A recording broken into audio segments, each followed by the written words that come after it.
Shalom family, the Blue Magician is back with more magic today, and I'm just here with an update to share my lesson throughout the week, because this is what I try to make the Saturday video series into now. It's just lessons that I learned throughout the week and things that I'd like to talk about. And I've been reflecting a lot this week about protecting myself mentally, emotionally, physically, and spiritually, right? Because I feel like there is constantly a lot of influence around us all of the time, right? And I never truly understood why sages would renounce the world, right? Why they would go on their like long pilgrimages, right? Or long journeys by themselves, trying to understand what life is all about, or really understand who they are, right? Before they come back to the world, if they choose to, right? I never really understood the action of that, but now I understand it more on a metaphorical level, right? On a being able to apply it to my own life, right? Synchronistically, the other day I watched with my partner Into the Wild, right? And that movie is symbolic of that. It's symbolic of wanting to figure out what life is and experience life purely, right? So I understand now that it is kind of a commitment, okay? Because protection isn't, you're not protecting yourself from one person, you're not protecting yourself from a group, or you're not protecting yourself from a corporation or whatever, right? But I feel like really we're protecting ourselves from our own self, if that makes sense. And the reason for this is because our mind is always going to do what the mind does, and that is absorb, that is think thoughts, right? Like, what does water do? Water creates life, water nurtures. What does fire do? Fire creates light and it destroys. It can only do what fire do, just like the mind. The mind does what the mind does, right? And that's think thoughts, right?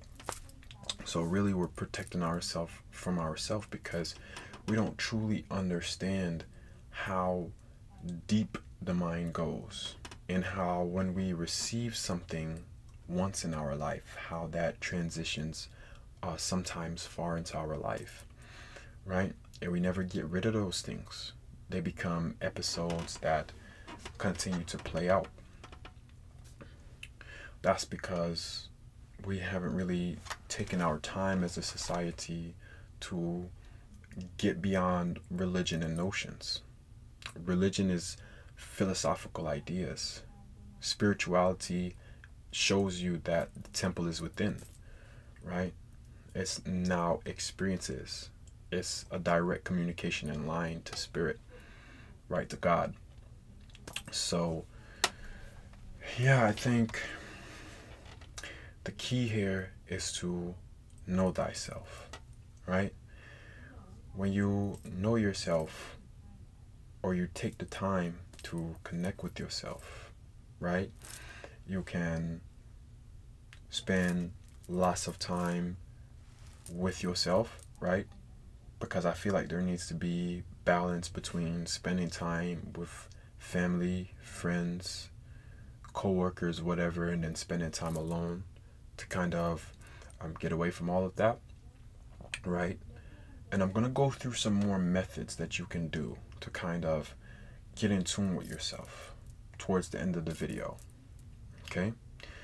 But for now, we're just going to ponder on the idea of knowing thyself, because it means what it means, right? And there's many different methods you can do to like tap in with yourself, okay? But when you know yourself, then true understanding can manifest within you. But when you take truth from others all the time, okay? When you take truth from others all the time, then your head is just filled up with a bunch of knowledge, right? There's a difference between knowledge and understanding, and even knowledge and wisdom, okay?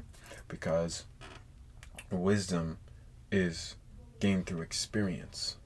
Then you become wise enough to know, okay, that's not how things truly work, or that's how things work based on experience, right? And then knowledge is just, you basically have a bunch of concepts, okay? Bunch of concepts in your mind that you can mathematically write down on paper, right? Or what may it be, but you don't have the experience yet, right? And then there's understanding. Understanding is not having just a bunch of facts or words or concepts in your mind, but not necessarily having experience, but it's getting it from the get-go, okay? If that makes sense. Or it could be more, if you want to describe it, more like a feeling, right? Like, you know, when you just know something, right? That's understanding right there. And you gain that from tapping in within yourself, right? And so once you have this understanding, I feel like that's what will guide you, right, through your life experience. Because I do believe that we all come here with a blueprint, right? I do believe that we all have a purpose for being here, no matter what it looks like. And we kind of commonly mistake purpose for one end goal and journey, but that's not the truth, because your whole experience from getting to this destination, to creating this legacy, that's your purpose, right? And sometimes we get lost on that path because we're listening to everyone else's truth, right? But here's the truth about truth, is that it's always situational. And not only is it always situational, but it's always changing, right? So say, for example, someone may tell you, hey, well, I believe that it's true that you won't win the lottery, right? Our mind will register that as in, it's true that I won't, like, I'm not a lucky person, right? Or luck is like, it's this, you have this amount of chance, right? And that's what your mind will go through believing in your lifetime. So regardless of if you're doing lottery, you could be trying to shoot a basketball hoop, right? But you would think your chances of hitting that is small, because you feel like you kind of need luck. Or anywhere where you're trying to like take a risk, you would just feel like your luck is this small, because you took that exchange, that experience from what you were told when you wanted to play lottery, and it kind of stuck with you. It settled in, because that's what the mind does. It absorbs everything we see around us, colors, it all has an influence and impact on us, sometimes even controlling us without us even knowing it. And that's how deep that it gets, right? But the truth about that statement that I just explained is that it's always changing. So your luck with hitting the lottery, right, is going to be much different with your luck for maybe applying for a job, or, you know, creating a new project, a successful project, whatever it is. Your luck is going to be different. So we're often told things that are situational, and that they're not like life truths that we have to go on and apply them to every situation in our life. But we do that, right? So we must remember that.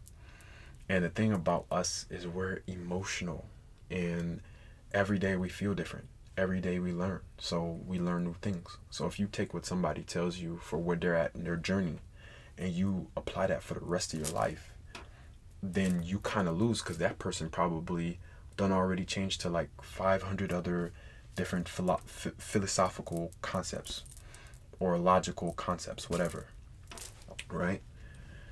So I mean, we must learn how to, in that regards, go against the grain, right? Especially when it's from the heart. I would never recommend hearing something that you know is logical, that you feel is logical. Okay, this is bad for me. I know it's bad for me, right? It can be hurtful and harmful. I personally wouldn't recommend you going to do that, right? But if it's, because again, that's even situational. Like, if you know crossing the street when cars is coming is bad, it'll kill you. Of course, you shouldn't go cross the street. But maybe if you know that taking a risk on a dream that you have can be risky. It can be there's a chance that it can be hurtful to you, just in a different way. I could more so recommend that if you're genuinely following your heart. So you see how that there is situational, right? So yeah, definitely, I will say in that regards, it's important for us to learn to go against the grain when it counts, okay, when it matters, when it's appropriate, or when we're doing it from our heart. Because that's your only responsibility in this lifetime, is to listen to your heart. Okay? So that also calls for learning to agree to disagree sometimes, right? I think that's a part of growing up, learning to mature, learning to practice proper communication. As learning how to listen to other people's ideas and beliefs, right? While still being able to maintain your own foundation, what you believe. And if you guys don't agree, then you just agree to disagree without disrespecting their way of seeing things. But again, still being able to hold space for your opinion and speaking and expressing yourself truthfully. Okay? It takes practice, and it takes discipline and maturity, right? But I think that's very helpful in life, because then now you are practicing boundaries, right? Now you can say, thank you for your input, for your constructive criticism, whatever it may be, if it's constructive. If not, thank you for your input. But this is how I feel, this is how I see things, this is how I need to do things. And if that person is a good friend, if they're a great, someone that is beneficial to be around in a healthy way, then they will be able to respect you. Okay, they'll say, okay, well, I respect how you feel. I may not agree with you, but I respect how you feel, right? And so that would create a lot more peace, truthfully, in the world. 100%. We would be able to hold space for each other's way of doing things, seeing things, whilst being able to maintain our own beliefs, right? So we wouldn't be as divided. We'd be a little bit more, be able to even come to compromises sometimes, right? With each other. Though that also, that mindset of agreeing to disagree and going against the grain, I'll be 100% honest. Sometimes you're going to find that you win some and you lose some. Okay? You may be wrong and the other person may be right. You might have to experience that, but it's okay, because remember what I said, your blueprint already has that design in there, right? So it's meant for you to learn through experience so you can gain wisdom, right? And so that way you can create that legacy, because that's impactful right there. When we make mistakes, then other people, just by watching our mistakes, they can learn from our mistakes, right? Or we can grow to be, most importantly, we can grow to be the person that we need to be, right? So you can't really go wrong there. I mean, no matter how you want to take it, even if you want to take it on a higher level, sometimes people make fatal mistakes. But that's okay, because on the level of our understanding, we see it as the most terrible thing, but on a higher and greater level, we just will never understand that it's a part of life, natural part of life. So, I mean, it's up to us on how we want to see it, but I feel like, again, it's much more of a dishonor not to follow your heart, right, than to kind of disregard that and ignore it, like your own higher self is not talking to you. You understand? So, yeah, you might want to ponder and think on that, right? And so now, finally, closing out this video, I want to share with you guys some of my favorite methods of clearing my energy and tuning into my own intuition. Okay? My number one favorite method that I practice every day consistently, I don't miss a day, is Dreamwork. Okay? Dreamwork for me helps me to analyze the dreams that I'm experiencing, to take meaningful messages from them, right? Because our dreams, they are consistent of a few themes, okay? The position that you go to sleep at night, it determines, like, say, for example, if you have the cover over your head and you can't breathe well, you'll notice you may have dreams of suffocating, or you just like feel really uncomfortable in your dreams, because it's the way you fall asleep.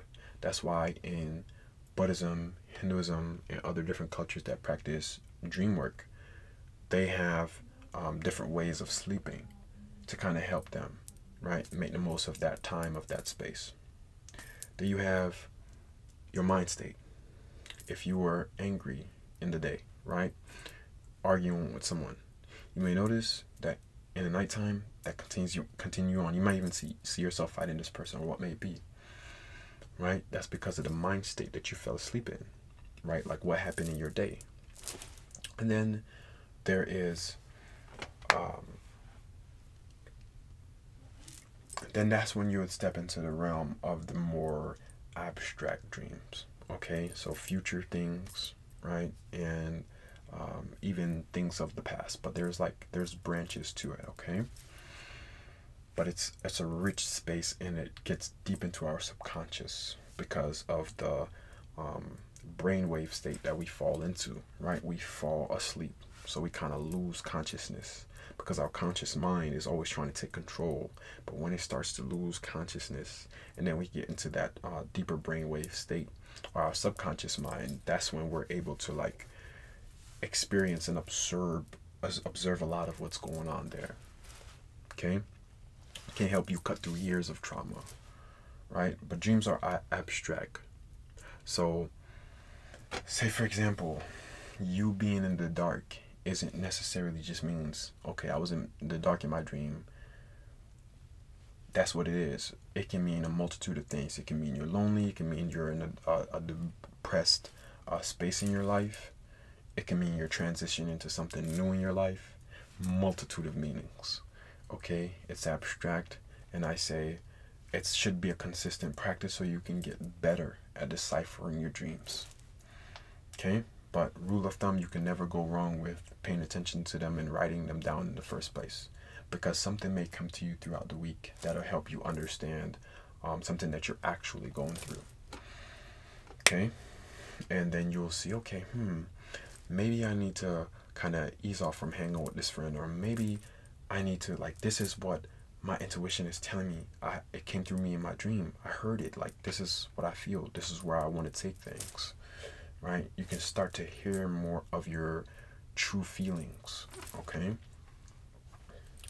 So it's always win-win with that. Now, my next favorite method is meditation. Meditation, you can do the same thing. Only thing is that of course you have still your conscious mind in there, but if you can observe your thoughts, sit in meditation and observe your thoughts, not necessarily try to stop thinking, but observe your thoughts, you can see where a lot of your attention goes to, and you can see how silly that some of your thoughts, fears, and feelings may be. And then also to a lot can come to you in that space of meditation, especially with proper breathwork techniques and the duration of time that you spend in meditation. That also matters. Okay. There's many great videos on YouTube, guided meditations that you can do that will help you kind of make the most of that space. Okay. So meditation is great. I recommend doing that every day as well, at least once a day for however long that you can. Okay. My next method that I use is visualization. I will visualize protection around myself, which is very helpful because feelings as well can manifest energy. I definitely believe that. So you see yourself protected by maybe a white ball of energy, purple ball of energy, whatever color stands for protection for you, and you kind of feel yourself in that. That can help as well. Okay. My next method there would be saging, right? Saging, now this is great for your space, your personal space, your home, right? Saging, it clears the energy around things. So that's always helpful as well, right? And another great method is prayer, right? Prayer helps, and you can even use it in conjunction with all of the last methods that I gave, right? You can use it with Dreamwork, asking what do you need to see, or pray to be guided in your dreams. You could use it with meditation, right? Chanting, praying, whatever, to kind of bless the space, bless your energy. You could use it with visualization, right? It even makes it even more powerful, right? And you can use that as your saging as well to bless your home. So prayer is great, but just alone, it's still even powerful, right? Because when you're praying, you don't even know that your higher self is listening. Your consciousness is listening, right? And also to that your spirit guides, right? Your spiritual team is there surrounding you, hearing you, and answering your call, and God as well. Okay? I recommend that every day. I do that every day. And you can even deviate from that and create your own variation. Some people like to do affirmations. That works as well, right? Writing affirmations, speaking affirmations, right? It's almost like a constant reminder. I am powerful. I am great. I will get through this. Continuously reminding yourself, so that way when you get around others and they influence you, you're already programmed with that energy and understanding of what you want to program yourself with, your mind with. Okay? So that's powerful as well. And now getting more into the spiritual domain of things, ritual is another great method, right? So with ritual, you can sage, you can write your intention of what you want to release, and maybe on a full moon, burn your intentions, right? Some people have different way of practicing rituals that they like, maybe due to culture, maybe due to something that they just feel called towards trying. Ritual is basically you performing, using performances in a sacred manner. So with ritual, you can sage, you can meditate, you can burn your intentions, and that be your ritual right there, right? So it's just a chain of actions that you do that are sacred, that kind of, they have some sort of clearing effect or some sort of manifesting effect, right? So you make the rules to your ritual, okay? Protective charms. That's another thing that I use, right? Jewelry, right? Crystal jewelry, energetical jewelry. Crystals right here, because they absorb energy and they emit energy, okay? And so they protect our auric fields, right? And different crystals, they have different purposes. They can help you, like rose quartz, great for self-esteem, great for the energy of heart healing through trauma, right? So they have different effects, but for me, they also, I carrying a crystal just helps me in general because it makes me feel protected, right? And you guys see my beautiful chunky wooden necklace. It helps me connect with my roots, right? So different kinds of charms and things that you can connect with to protect you and to bless you. Okay. And next thing is boundaries, right? So boundaries are great for, they're more practical and helpful. I recommend them in conjunction with everything that I just stated, okay, all the other methods, because boundaries help so that way when you do get around people, again, you know how to agree to disagree in communication. You know how to say, okay, right now I don't really want to hear this right now. I'm not in the space for that. Okay? Getting better with boundaries, or not even just necessarily in communication, but with our apps, the apps on our phone, right? Like going on Instagram, seeing all these things, know when to kind of cut that off. Knowing when to unsubscribe from somebody. All these different kinds of things that are helpful for you to protect your energy so that you're not absorbing things that you don't need, right? Those are boundaries, and it's very helpful, okay? And the last thing above all would be reflection, okay? Because you need to first become aware of where you are not being aware, okay? And that's when you can take action.